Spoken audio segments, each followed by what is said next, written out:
नमः सिद्धेभ्यः। ॐ नमः सिद्धेभ्यः।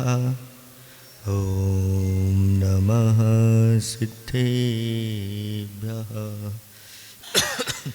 मंगलं भगवान् वीरो मंगलं गौतमो गणी मंगलं कुन्दकुन्दार्यो जैनधर्मोऽस्तु मंगलं।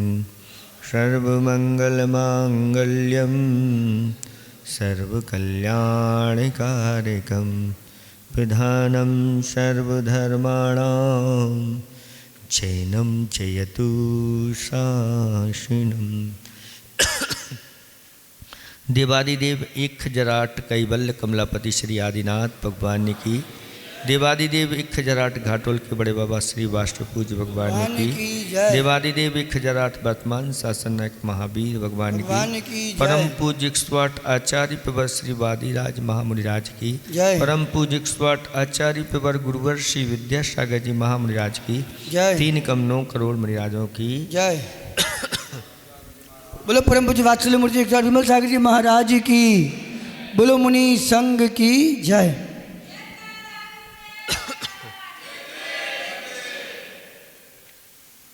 दोनों श्लोकों का पाठ करेंगे। एकी भावं गतिव मया या स्वयं कर्म बंधो घोरं दुःखं भवो गतो दुर्निवारः करोति तस्याप्यस्य त्वयि जिनरवे भक्तिरुन्मुक्तये चेत् चेतुं शक्यो भवति न तया को परस्तापहेतुः ज्योतिरूपं दुर्तनिवहत् ध्वान्तविध्वंसहेतुं त्वामे बाहुर्जिनवरचिरं चेतो वासे भवसि च मम परमुद्भासमानस् तस्मिन्नंहा कथमिवतमो वस्तुतो वस्तुमीष्टे।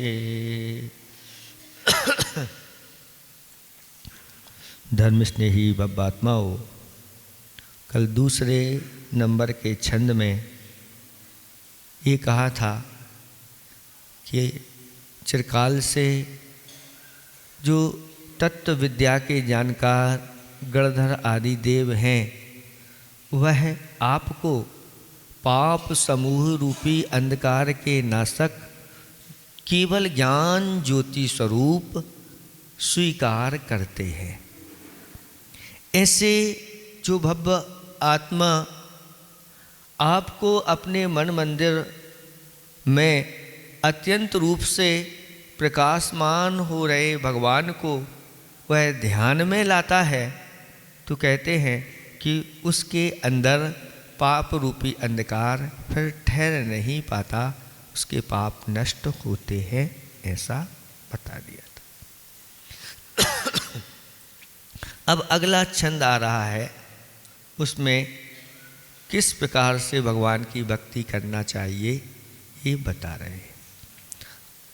आनंदाश्रुष स्नपित वदनम गदगदं चाभिजल्पन्। आनंदाश्रुष्णपित वदनं गदगदं चाभिजल्पन्।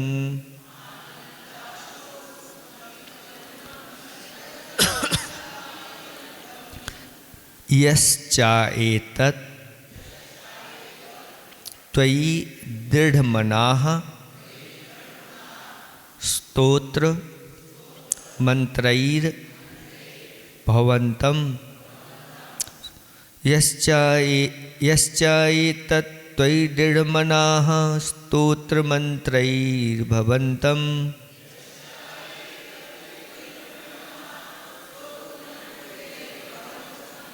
बन गया। तस्याभ्यस्ता तस्याभ्यस्ता दपि च सुचिरम देह बल्मीक मध्यान तस्याभ्यस्ता दपि च सुचिरम देह बल्मीक मध्यान निष्कास्यन्ते विविध विषमप विविध विषमप व्याधया का द्रव्येयाः व्याधया का द्रव्येयाः निष्कास्यन्ते विविध विषमप व्याधया का द्रव्येयाः आनन्दाश्रुष्णपितवदनं गद्गदं चाभिजल्पन्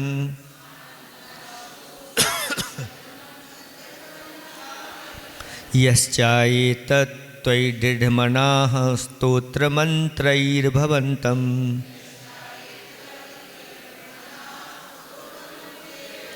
तस्याभ्यस्तादपि च सुचिरं देहबल्मीकमध्यान्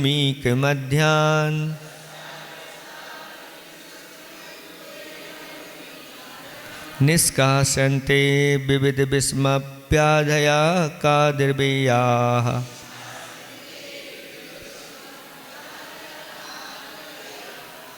पढ़ो एक साथ अब।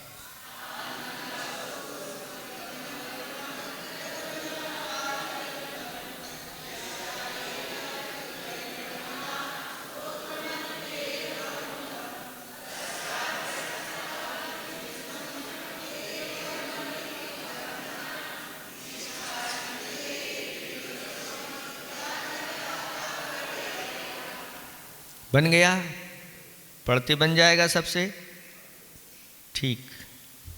अब देखें इसका अर्थ। आनंद अश्रु यानी हर्ष रूपी आंसुओं से या आनंद रूपी अश्रुओं से स्नपित वदनम यानी स्नपित यानी भीग गया है, वदनम आने मुख जिसका यानी हर्ष रूपी आंसुओं से भीग गया है मुख जिसका, ऐसा होता हुआ गदगदम गदगद का अर्थ क्या होता है? अव्यक्त शब्दम, शब्द जो है ना अच्छी तरह से नहीं निकल पाते, गदगद होकर के जब बोला जाता है, ऐसी स्थिति यहाँ आता है। और चा माने और, अभिजल्पन, अभिजल्पन यानी सामने खड़े होकर के भक्ति करता हुआ या बोलता हुआ। गदगद गदगदम अभिजल्पन यानी गदगद भगवान के सामने बोलता हुआ। यह माने जो कोई भव्य पुरुष चा अयेत, चा माने और, अयेत माने पूजित यानी पूजा करता है या स्तुति करता है। त्वयि दृढ़ मनाः, त्वयि यानी आप परमेश्वर में, आप भगवान में, दृढ़ मना यानी दृढ़म निश्चलम मनो यस्य सा यानी एकाग्र चित्त होता हुआ, स्तोत्र मंत्र ही, स्तोत्र रूपी मंत्रों से, भवंतम आने आपको। बस अब दो लाइनों का अर्थ अपन को समझना, अभी दो को नहीं छेड़ना, दो को देखें। ये क्या, यह यानी जो त्वयि यानी आप में या आप भगवान में दृढ़ मना स्थिर चित्त हो करके आनंद अश्रु स्नपित वदनम हर्ष के आंसुओं से जिस तरह मुख भीग जावे उस तरह चा माने और गदगदम यानी गदगद वाणी से अभिजल्पन सामने पड़ता हुआ स्तोत्र मंत्र ही स्तोत्र रूपी मंत्रों के द्वारा भवंतम च अयेत जो आपकी पूजा करता है, आपकी स्तुति करता है, आपकी भक्ति करता है। देखो कितने अच्छा दृश्य यहाँ पर बनाया है। कैसी भक्ति होना चाहिए तब हमारी अनेक प्रकार की समस्याएं दूर हो जाती हैं। जैसे ही भगवान के सामने पहुँचते हैं तो आनंद के आंसू आँखों में से निकल आए और अंदर से गदगद भाव हो और भगवान सामने हो, हाथ जुड़े हुए हो और दृष्टि उन्हीं पर लगी हो और मन भी एकाग्र चित्त हो। और फिर ऐसे स्तोत्र रूपी मंत्रों के द्वारा, ये स्तोत्र जो है ये मंत्र के काम करते हैं। ये सामान्य स्तोत्र नहीं है, ये विशेष स्तोत्र है। ऐसे स्तोत्र तैयार किए गए हैं जो मंत्रों का काम करते हैं। तो स्तोत्र रूपी मंत्रों के द्वारा भवंतम आपको जो पूजता है, आपकी भक्ति करता है, ऐसा यहाँ पर बताया जा रहा है। ये दर्शन की विधि बताई। दर्शन की विधि जितनी शुद्धि विशुद्धि के साथ होती है उतनी ही रिद्धि सिद्धि समृद्धि आदि बढ़ती चली जा। शुद्धि और विशुद्धि का अर्थ क्या होता है? शुद्धि तो शरीर संबंधी आपकी शुद्धि हो गई और विशुद्धि मनः प्रसादः विशुद्धि,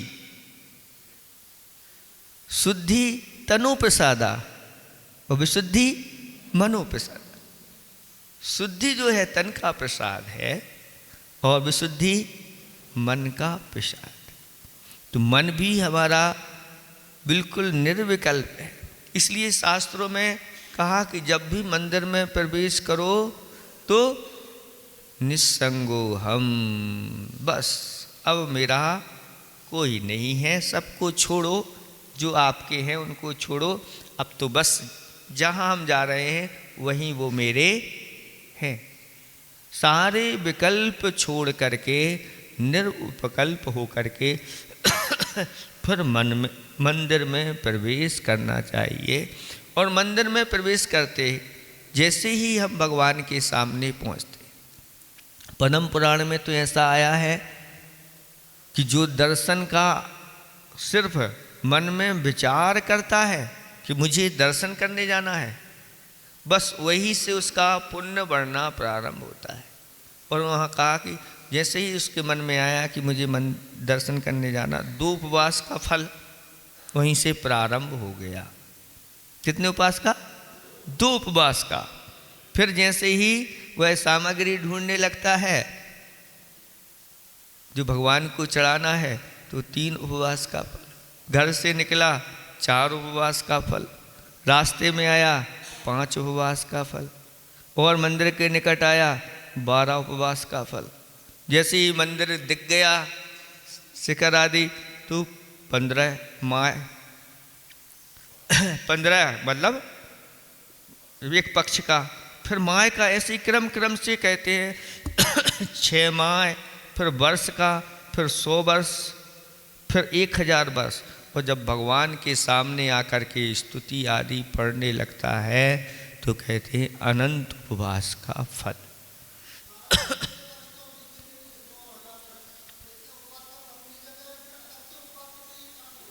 हाँ, ये सुविधा आपको बहुत अच्छी है। आप इस प्रकार से दर्शन करो तो संकल्प लो अच्छे से। उपवास आपके लिए जरूरी नहीं है, लेकिन ऐसे संकल्प लो कि प्रतिदिन मैं ऐसे ही भावों के साथ इधर उधर कहीं नहीं देखूंगा, नीचे देखते हुए सिर्फ भगवान ही वासुपूज हमारे लिए दिखेंगे और हम ऐसे दर्शन करेंगे तो कहते हैं दर्शन का भी फल कम नहीं होता। लेकिन हमारे आचार्य भगवंतों ने अभी यहाँ दर्शन की भक्ति की मुख्यता चल रही है, तब की मुक्ता होगी तो उसकी महिमा बगाई जाएगी। अभी तो इसका अर्थ ये नहीं कि हमें उपवास अब करने ही नहीं चाहिए, ये तो सब आप लोगों के बहाने हैं। लेकिन विषापहार स्तोत्र में एक ऐसा कहा गया है कि भगवान जैसे कोई व्यक्ति किसी वस्तु को उसको पता चल जाए कि ये वस्तु बाजार में आई है, और अभी यहाँ हमारे यहाँ नहीं आई है, अभी बहुत बड़ी बड़ी सिटियों में वह वस्तु मिलती है, तो जिस तरह किसी प्रकार से एन केन प्रकार ने उस वस्तु को वह हासिल कर लेता है।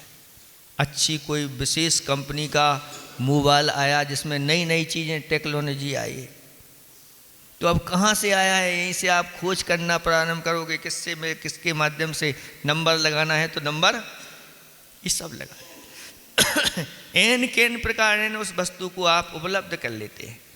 ऐसे ही उन्होंने कहा कि भगवान मुझे तो मुक्ति का सुख चाहिए,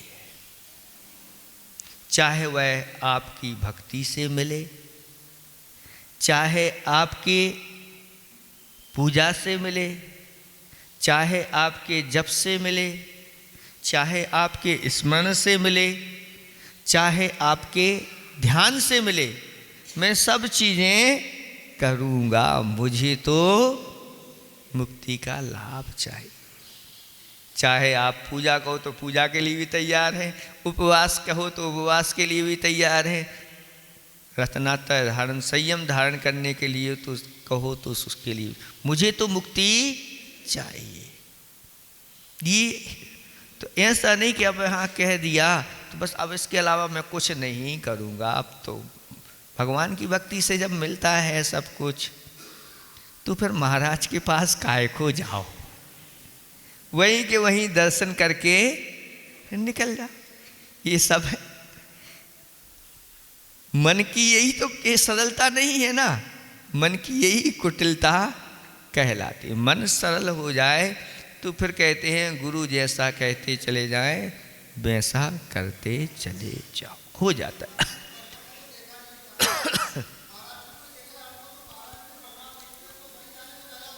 तो वही तो कह रहे हैं ना, महाराज के पास जाने का मन तो करता है, लेकिन महाराज ने ये भी तो कहा कि अभिषेक पूजा भी किया करो,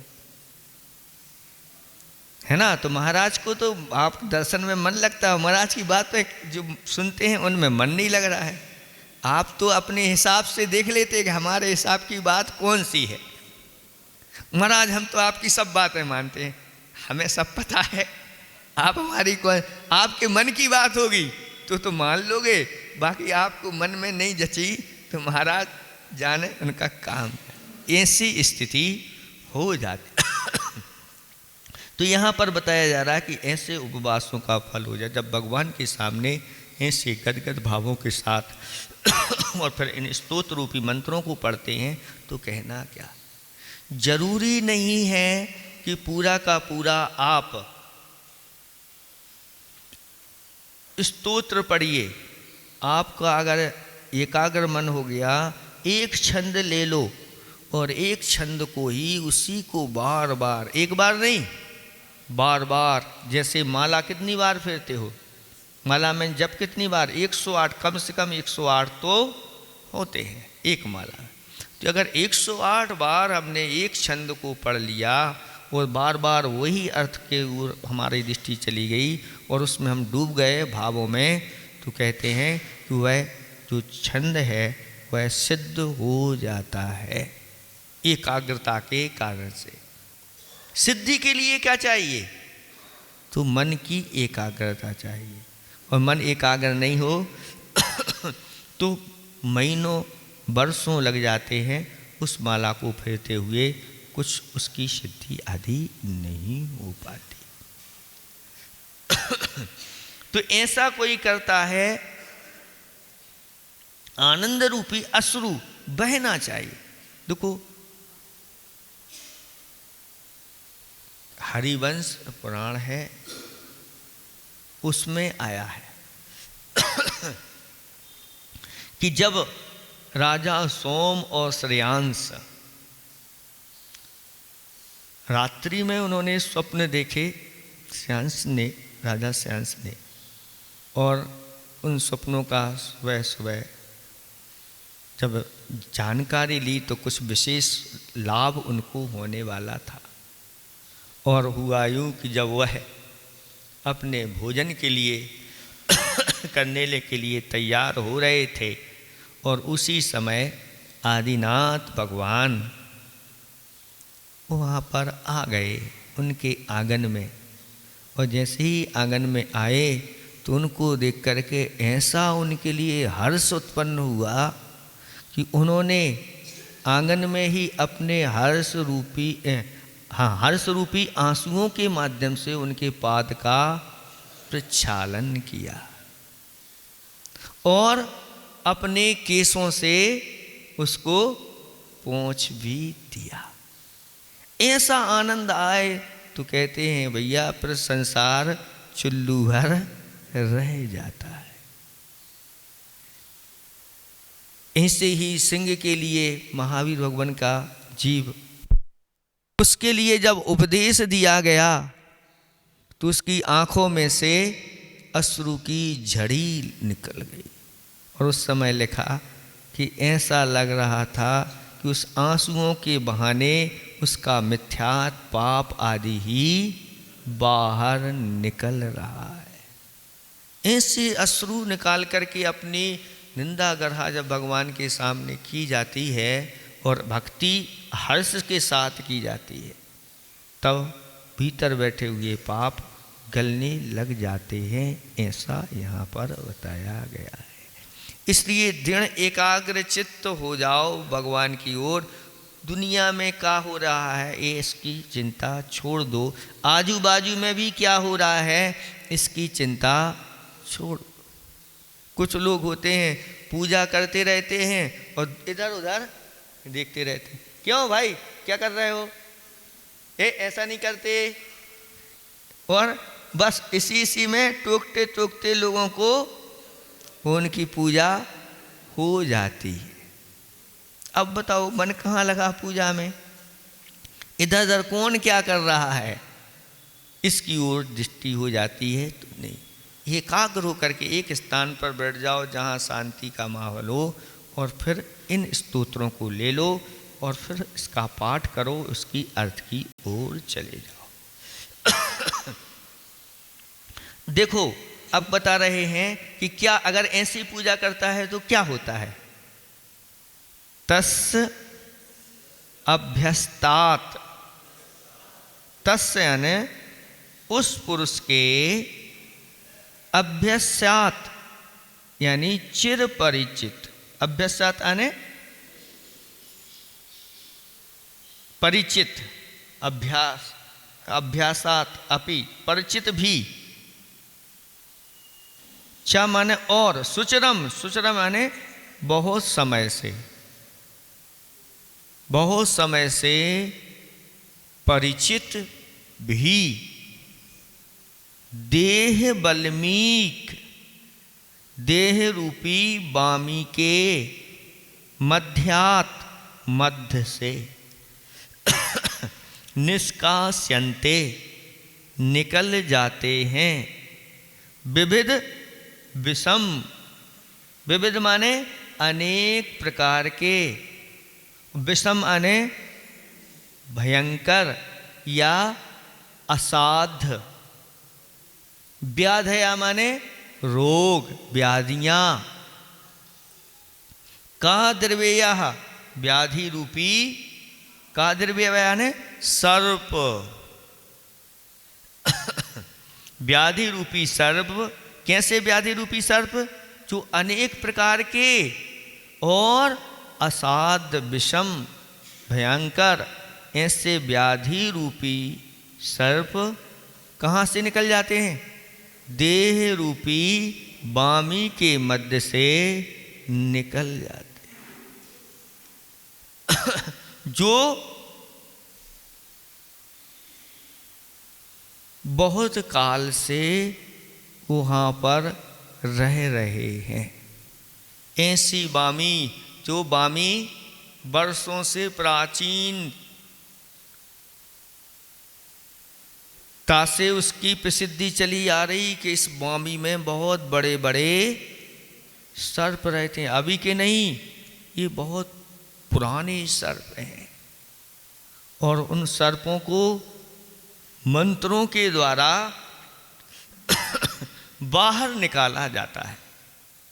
ऐसे भयानक सर्प जो कभी निकल नहीं सकते, लेकिन मंत्रों के द्वारा उनको भी बाहर निकाल दिया जाता है।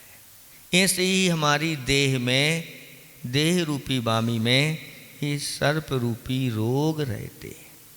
और ये बहुत चिरकाल से बहुत परिचित है। वह रोग निकल ही नहीं रहा था। सारी औषधियाँ हो गई, सब कुछ हो गया। ऐसे चिर परिचित रोग भी भगवान की इस तरह भक्ति करने से बाहर निकलने लग जाते हैं या निकल जाते हैं, ऐसा कहा जा रहा है। यहाँ तो रोग एक बहाना दिया गया है। इस शरीर का रोग तो सामान्य रोग है। आत्मा के साथ अनादिकाल से 3 रोग लगे हुए हैं। 3 रोग सबसे बड़े, मरण, बुढ़ापा, जन्म। रत्नात्रय है औषधि, मत हो खेद खिन्न। 3 रोग सबसे बड़े हैं, जन्म, जरा और बुढ़ापा। इसकी औषधि क्या है? तो कहते हैं रत्नात्रय औषधि है। और शरीर में जो रोग हैं उनको दूर करने के लिए भक्ति औषधि है। कल्याणकारक ग्रंथ में, आयुर्वेद ग्रंथ लिखते कि पहले उन्होंने भूमिका बनाई आचार्य भगवंत ने कि ये रोग, कोई कहता है रोग हमारा वर्ष फल खराब हो गया इसलिए हमारे शरीर में रोग हो गए। कोई कहता है कि प्रकृति विरुद्ध हो गई इसलिए शरीर में रोग हो गए। कोई कहता है वात पित्त कफ के कारण से रोग खराब हो गए। कोई कहता है कि भाई ऊपरी छाया तुम्हारे ऊपर कुछ पड़ी हुई है इसलिए तुम बीमार बने रहते हो। अनेक प्रकार से लोग जैसे चिकित्सा के जानकार होते हैं वैसे ही आपसे बात करेंगे। लेकिन उन्होंने कहा कि वास्तव इन रोगों की जड़ क्या है? तो उन्होंने कहा कि असाता वेदनी कर्म की उदय और उदीर्णा से इन रोगों की उत्पत्ति होती है। जिसकी असाता वेदनी आदि का उदय चलता है तो ये रोग होते हैं। और जिसके साता वेदनी का उदय चल रहा है वो बहुत सारे निमित्त भी मिलते हैं तो उसको कुछ नहीं होता। थोड़ी सी हवा लगी और इसको सर्दी हो गई और उसको पसीना आ रहा है। 2 प्रकृति वाले ऐसे लोग होते हैं, एक को सर्दी लगती है और एक को पसीना आ रहा है। तो ये क्या है? तो कहते ये साता और असाता की यही पहचान है। तो कर्मों की उदय उदीर्णा से रोग होते हैं। इसलिए उन्होंने लिखा कि भगवान की भक्ति, पूजा, आराधना, जप, दान आदि के माध्यम से इन रोगों का उपशमन करना चाहिए। उन्होंने औषधि के लिए निषेध नहीं किया। उन्होंने कहा इसके साथ साथ औषधि भी आप लीजिए तो बहुत जल्दी आपके रोग ठीक हो जाएंगे। इस मूल को पकड़ने वाले वही हो सकते हैं जिन्हें कर्म सिद्धांत के ऊपर विश्वास हो, जो कर्म को जानते हों, कर्म पर सिद्धांत करते हों और कर्म के जो फल आदि हैं उसके बारे में पूर्ण विश्वास रखने वाले ही इस प्रकार के कार्य कर पाते। तो यहाँ तो शरीर में रोगों को एक उपलक्षण बनाया गया है। पाप कर्म रूपी सर्प हमारे अंदर हमेशा हमेशा विद्यमान रहते हैं। इसलिए भगवान की भक्ति पूजा आराधना करने से पापों का नाश होता है, अथवा ये पाप ढीले पड़ जाते हैं, इनकी स्थिति आदि कम हो जाती है। कुछ नहीं होता, अभी लग रहा है महाराज हम कर तो रहे, सब कुछ नहीं हो रहा, ऐसा नहीं। जब एक समय में इस प्रकार से कर्म 70 कूड़ा कोड़ी का बंध जाता है, पता नहीं चलता, ऐसे ही निकल भी जाता है। कितने चिरकाल से हमने बांधे हैं वो सब परिवर्तन होते चले जाते हैं भक्ति पूजा दान के माध्यम से। पता जैसे बांधते समय पता नहीं चलता, ऐसे ही छूटते समय भी पता नहीं चलता।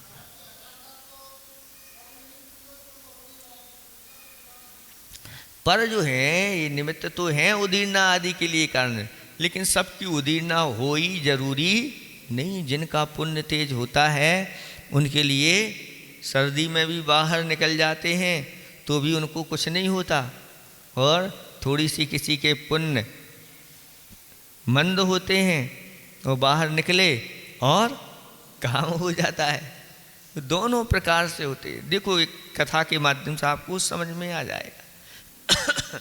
दो मित्र थे, रामू श्यामू, नाम कुछ भी ले लो, दोनों मित्र।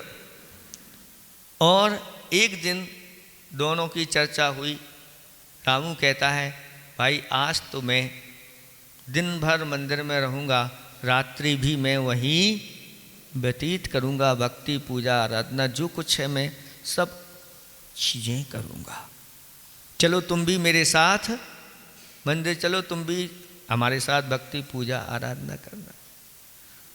दूसरा कहता है भैया कहाँ आप चक्कर में पड़े हो,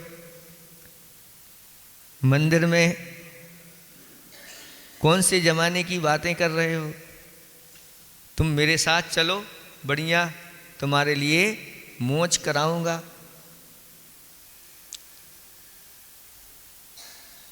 दोनों की चर्चा हुई और निर्णय हुआ कि तुम मौज करो, मैं मंदिर जाऊंगा।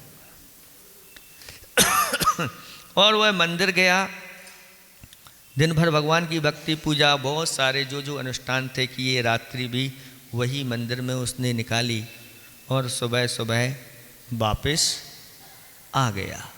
और यह भी इसने दिन भर और रात भर मौज किया और मौज करके वापस ये भी आ गया। अब दोनों का मिलन हुआ और दोनों ने अपनी अपनी बात सुना दी। भाई मैंने तो दिन भर भगवान की पूजा की, भक्ति की, स्तोत्र आदि पढ़े, रात्रि में भी नित्य गान आदि के माध्यम से, और सुबह सुबह जब मैं अपने घर लौट करके आ रहा था, रास्ते में एक कांटा लग गया, वो अभी भी दुख दे रहा है। बस जब उसने सुना, देखो मैंने तो पहले ही कहा था कहाँ पड़े हुए हो तुम, मैंने तो दिन भर मौज किया, रात्रि भी मौज के साथ निकाली। जब मैं वापस घर आ रहा था तो मुझे ये रुपयों से भरी हुई थैली मिल गई। अब वो भी विचार करने लगा, यार देखो मैंने तो इतना सब कुछ अच्छा अच्छा किया हो, मुझे ऐसा मिला ऐसा मिला। लेकिन फिर भी उसने भगवान की भक्ति जो उसका फल अच्छा ही होता है ऐसा उसने कहा। और संयोग से वहाँ एक अवधि ज्ञानी मुनिराज आए और दोनों ने जाकर के अपनी बात को पूछा।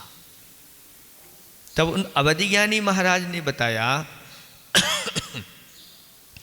कि देखो तुमने पूर्व में बहुत पाप किए थे, उस पाप के फलस्वरूप तुम्हारे लिए सूली मिलती, ऐसी सजा मिलती, मृत्यु मिलती। लेकिन तुमने भक्ति भगवान की भक्ति पूजा आराधना की, उस कर्म का ऐसा संक्रमण कर लिया, उस अल्प कर लिया कि ये कांटा लग करके और वह निकल गया, अल्प फल दे करके चला गया। और इसने पूर्व में ऐसा पुण्य संचय किया था कि इसको राजगद्दी मिलती उस फल के बदले में, लेकिन उसने विष्णु में अपना पुण्य खो दिया और उसके बदले में उसको छोटा सा मिल गया। बस यही वर्तमान की दशा होती है। ऐसा नहीं कि हमें कुछ नहीं मिलता। उसके माध्यम से बड़े बड़े कर्म उदय में आने वाले थे, लेकिन वो भगवान की भक्ति पूजा करके छोटे रूप में निकल जाते हैं और तात्कालिक पुण्य का संचय तो होता ही चला जा रहा है। जब यह उदय में आएगा तो सब अनुकूलताएं मिलती चली जाती हैं। इसलिए इस प्रकार का श्रद्धान रखना चाहिए। तो यहाँ पर बताया जा रहा है कि ऐसे उस व्यक्ति के परिचित भी जो चिरकाल से परिचित हैं, ऐसे अनेक प्रकार के विषम भयंकर व्याधया व्याधि रूपी सर्प कादर्वेया सर्प देह बल्बीक मध्यान देह रूपी वामी के मध्य से निकल जाते हैं, ऐसा जानना चाहिए। क्या समझ में आया? फिर से एक बार देखें।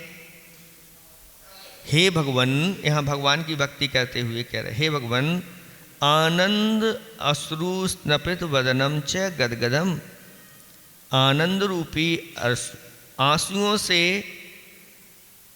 मुख को प्रक्षालित करता हुआ और गदगदम अव्यक्त ध्वनि से अभिजल्पन आपके सामने स्तुति पढ़ता हुआ यह अन जो मनुष्य स्वयं त्वयि यानी आप में दृढ़ मनः स्थिर चित्त हो करके स्तोत्र मंत्र ही स्तवन रूपी मंत्रों से भवंतम आपको अयेत पूजता है, स्तुति करता है, तस् उसके सुचरम चिरकाल से अभ्यस्तात अपि परिचित भी देह बल्मीक मध्यात शरीर रूपी वामी के मध्य से विविध विषम व्याधया अनेक प्रकार के असाध्य रोग रूपी का द्रव्या सांप निष्कास्यन्ते बाहर निकल जाते हैं। आ गया समझ में? किसको आया समझ में? कुछ बताओ थोड़ा सा। हाँ, भाव बताओ। हाँ,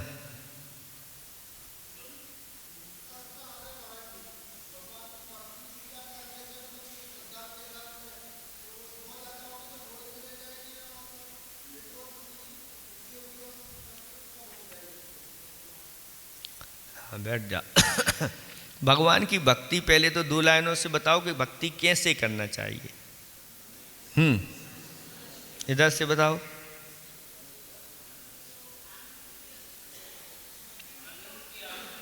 हाँ, इधर अभी आप लोगों से पूछे, इधर से सुनो पहले ये क्या बता रहे हैं।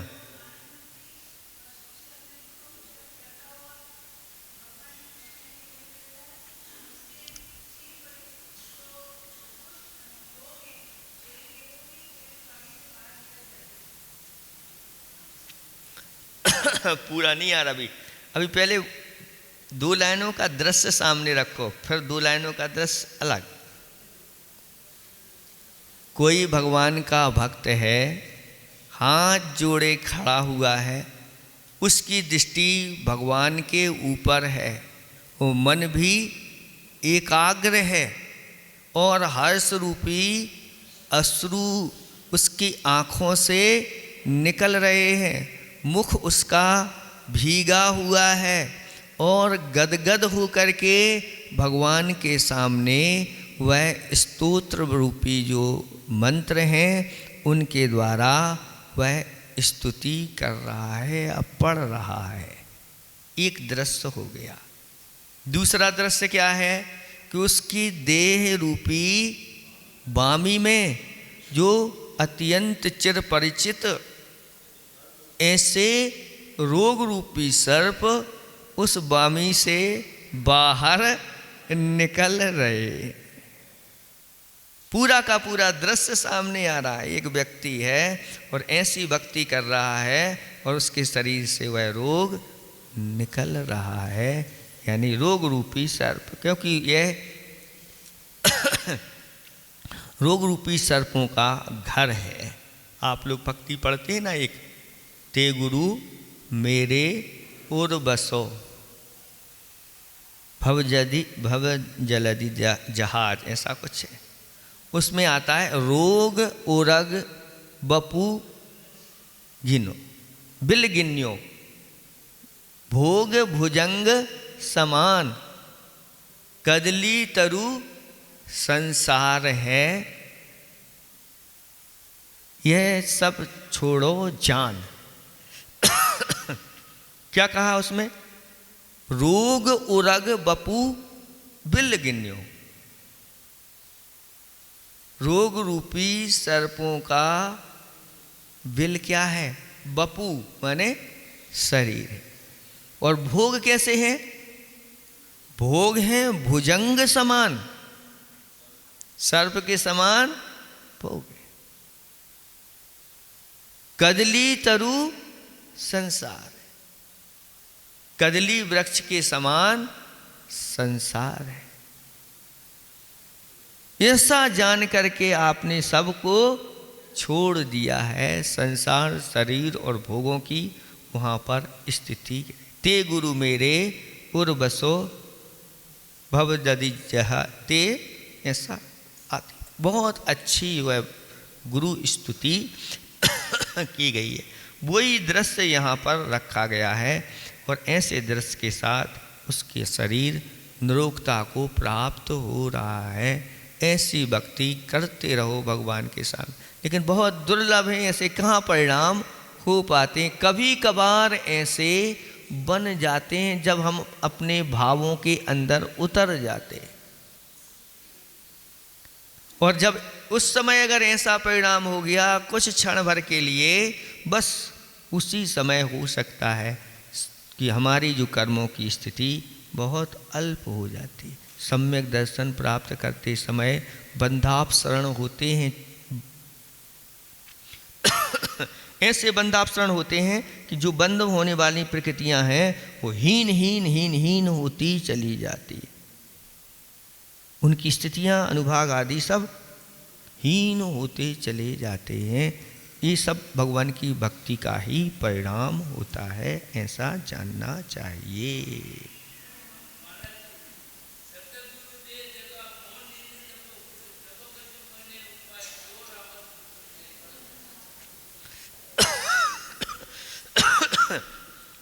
भाग्य के भरोसे मत बैठो।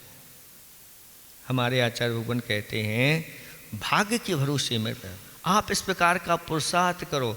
इसलिए बार बार क्लासें बताई जा रही, पढ़ाई जा रही हैं। कहीं ना कहीं आपकी इस स्थिति बन जाए।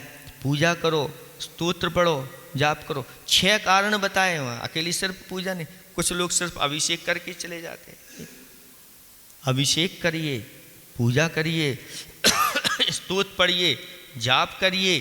फिर जाप करने के बाद अंत में ध्यान बताया है। अंत में ध्यान करके फिर मंदिर से आप बाहर निकालिए। थोड़ा थोड़ा सबको लिए इस प्रकार की चीज़ें बताई। 6 चीज़ें इस प्रकार से होती। स्वाध्याय भी उसमें बताया।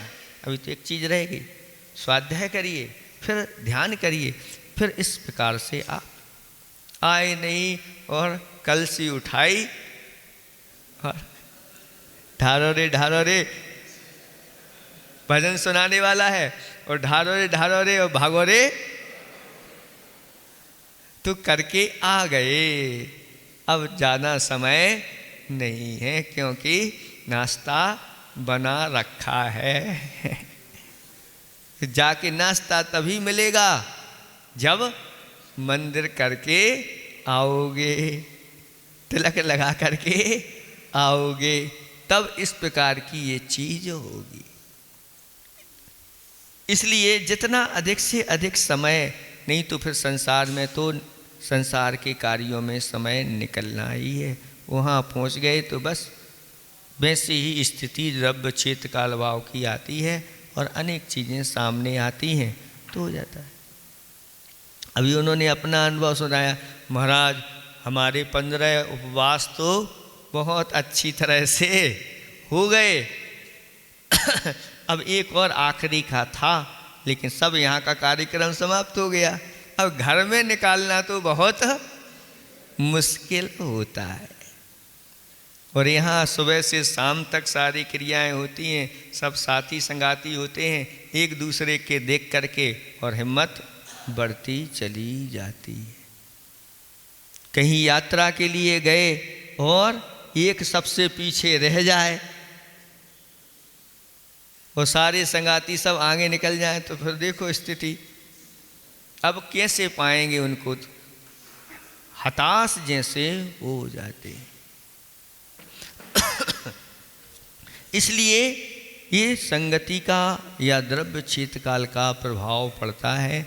इसलिए मंदिर में आकर के जो भक्ति पूजा आराधना की जाती है वहाँ के वातावरण अलग ही रहते हैं, वहाँ की वरगणाएँ अलग ही प्रकार की होती हैं। वो वरगणाएँ दुनिया में कहीं नहीं मिलेंगी। जहाँ इतने लोग, कोई अभिषेक कर रहा है, कोई पूजा कर रहा है, कोई स्तुति कर रहा है, कोई जप कर रहा है वह स्थान बहुत पावरफुल होता है।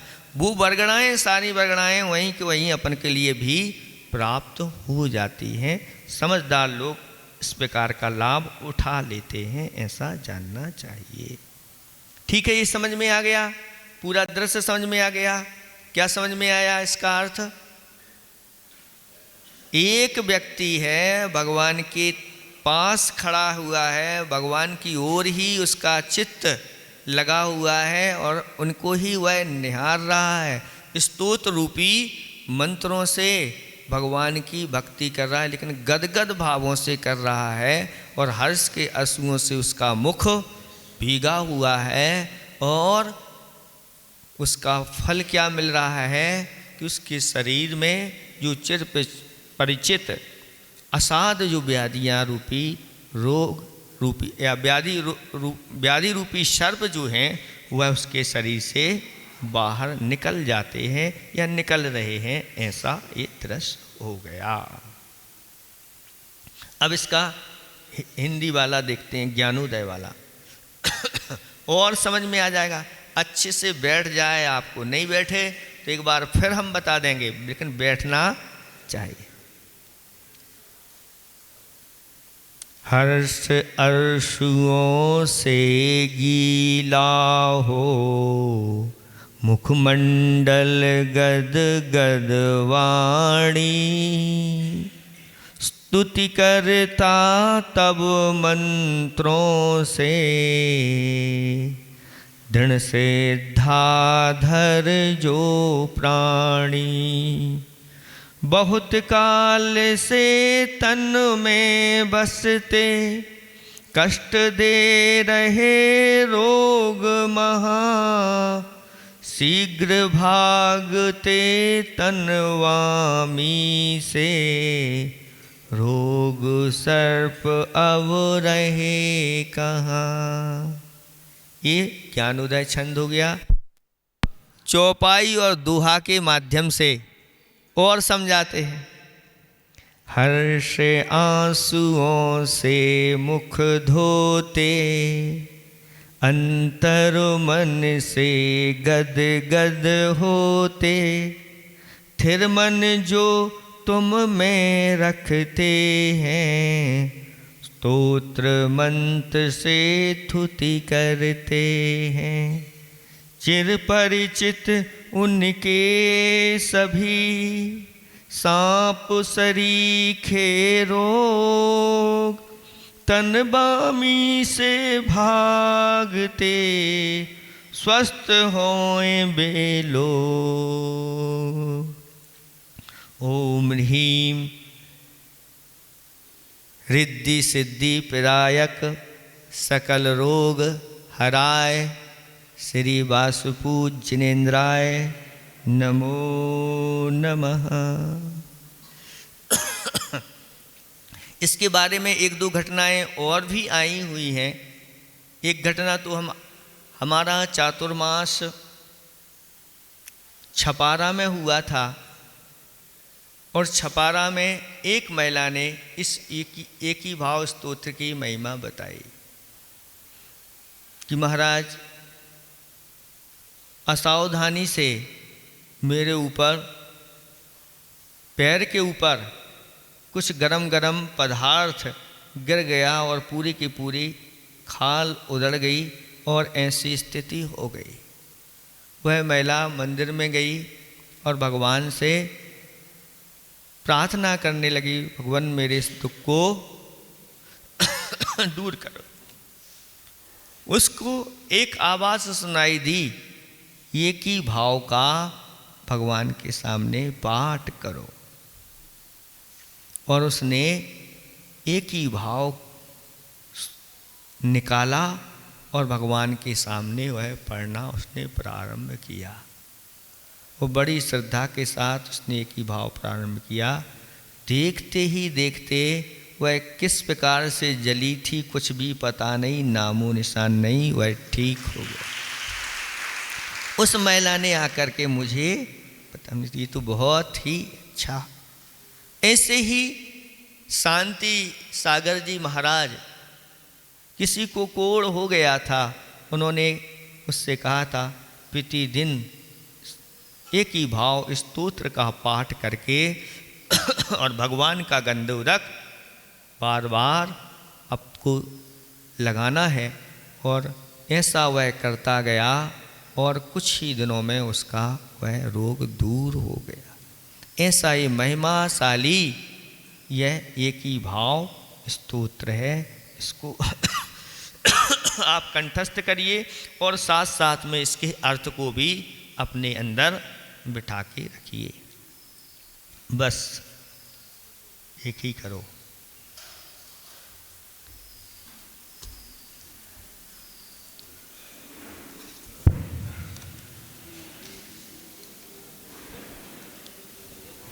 ना कोई जगह तो नहीं। श्री जिणवाणी जग कल्याणी जग चरण मद तम मोह हरि।